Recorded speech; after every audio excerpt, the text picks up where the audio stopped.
Iran's minimum wage policy is a dagger in workers' backs. On Sunday, March 14th, Iranian regime labor minister Mohammad Shariatmadar said that the minimum wage for workers for the Persian calendar year starting on March 20th is 26.5 million rials, or $110 per month, which in comparison to the previous year has increased by 39%. But can Iranian workers make a decent living from this salary?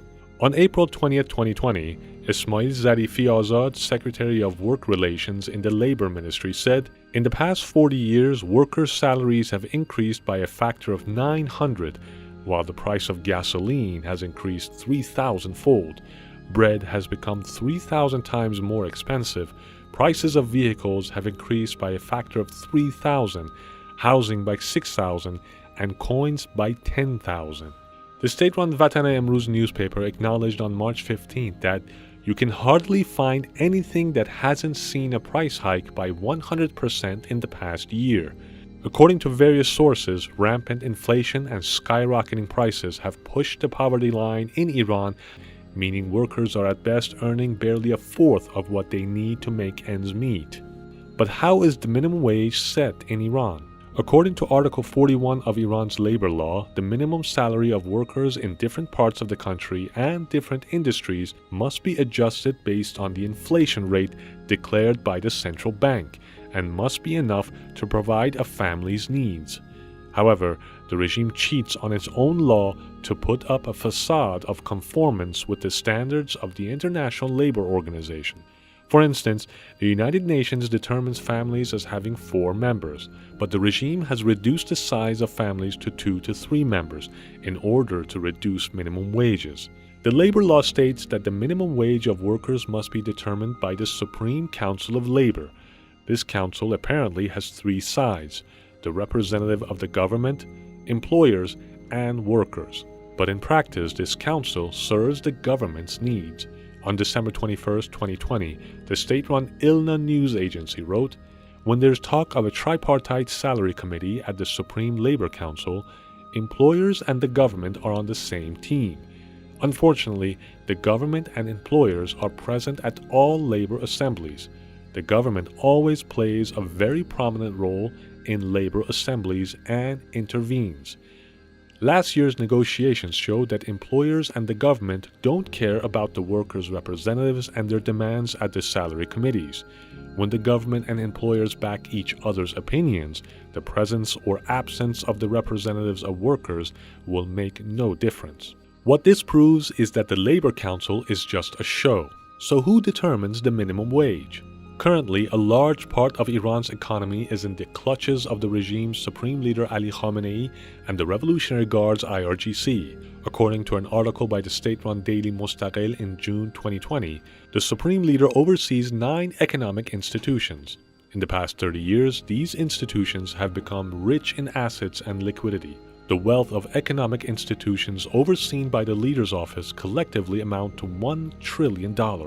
An example is the IRGC's Khatam al-Anbiya construction garrison, which, according to its former commander, controls 35% of gasoline, 20% of natural gas, 22% of diesel fuel, 32% of oil and gas pipelines, and half of the country's dams. Khatam employs 5,000 advisory and construction contractors and has a 200,000-strong workforce. تقریباً 35% تولید بنزین کشور، حدود 20% تولید گاز شیرین در کشور، حدود 22% تولید گازوئیل ناشی از پروژه‌هایی است که قرارگاه انجام داد. البته اینم عرض کنم حدود 5000 پیمانکار، مشاور و سازنده امروز دارن با قرارگاه کار میکنن. خود قرارگاه یک بدنه 200,000 نفری داره که 150,000 نفرش نیروهایی هستند که توسط همین پیمانکاران، مشاوران، طراحان دارن با مجموعه قرارگاه تعامل و کار میکنن. This shows that in reality, Khamenei's office and the IRGC played a principal role in determining the minimum wage of workers. For instance, in November 2015, about 4 months before the minimum wage for the 2016 was declared, Javan Online, a news website run by the IRGC, predicted that the minimum wage will be at 8.3 million rials. Interestingly, the labor minister declared that exact figure later on. Now let's compare salaries in Iran with other countries. Based on the current exchange rate, the monthly salary of Iranian workers is $106. The minimum monthly salary is $312 in the Republic of Azerbaijan, $423 in Turkey, $526 in Turkmenistan, and $749 in Jordan. This means the salary of Iranian workers is less than a seventh of Jordanian workers. This brutal exploitation of the worker class has caused such an economic divide in Iran that on the one hand, employed workers can't even feed their families, while the ruling elite are earning stellar incomes and literally don't know how to spend their money. On March 13th, the state-run Ibtikar newspaper wrote, "The bank assets of wealthy Iranians amount to 5,000 trillion rials, which is 50 times more than the country's oil income in 2020. On January 8, 2019, the ILNA news agency quoted an economist saying, 1% of the society earns 2,400 trillion rials without any work, effort, risk, and taxes.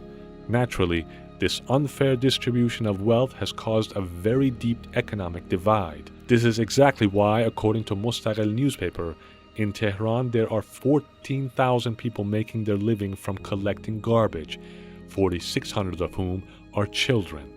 There are 500,000 labor children. If they don't work, their lives will be faced with very deep crises." On April 12, 2020, Arman Daily reported that 32 million of Iran's 85 million strong population are living in city slums. In Tehran, the population of city slums has increased to 11 million. The density of the impoverished and slum dwellers across the country is a social time bomb that can explode anytime and cause social unrest.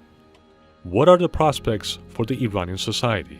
Given the inflation and skyrocketing prices caused by government corruption, in the next few months, the minimum wage will probably further drop to a fifth of the poverty line. At such a point, the entire society is in crisis mode. The first spark will turn people's outrage into an uncontainable explosion and will turn the coming year into one of uprising, nationwide protests, and the overthrow of the mullah's dictatorship.